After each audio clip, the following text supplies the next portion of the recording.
What is beauty, or what makes something beautiful? A beautiful thing, or a sufficiently faithful replication of that beautiful thing, is something that gives to us in a direct and unmediated sense, defined by an overall positive experience, even if that experience is disorienting or destabilizing. Beautiful things enhance the subjective quality of our life experience without requiring direct effort to obtain the experience, but they often require some indirect effort to fully or partially appreciate the effortless enhancement. The degree to which something is beautiful can be judged either by the intensity of mentation, feeling, or emotion evoked, the duration of time or number of encounters it's able to evoke mentation, feeling, and emotion, or some combination of the two, with the most beautiful things having no perceptible diminishment in their impact over time. The experience of beauty satisfies some intuitive or innate sense of rightness, almost as if the giving life form or thing has an ability to click into a place tailor-made for it, a slot or receptor we were previously unaware existed, which is to say there's no way to know what will be considered beautiful in advance. It defies precision of description and communication because it is a refined,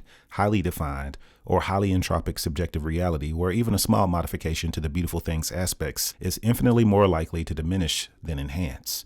This means the only way to communicate the experience of beauty in a direct and undiluted fashion is to share beauty itself. The specificity or the low malleability of beauty doesn't make groupings impossible, since many iterations and offshoots of beautiful forms and models can be had, but any attempt to group all beautiful things beyond their resulting experiential effect seems to fail. What this says is that beauty has as much to do with the experiencer as it does with the object, and since we have less than perfect knowledge of all subjective states, all attempts to rigidly define beauty will be lessons in failure and futility. Beautiful things aren't excluded from being as essential or as useful as they are beautiful, or even more so, but there are arguments against this view. While you could argue that a thing that fulfills more than one function is more beautiful than something created solely to evoke a response because it's more efficient or less wasteful, from another perspective, the thing that exists solely to stimulate feeling, thought, and emotion could be thought of as having a greater capacity for beauty because it's unburdened by function. No matter how you look at it, beauty has a utility in terms of being an efficient enhancement of one's subjective experience,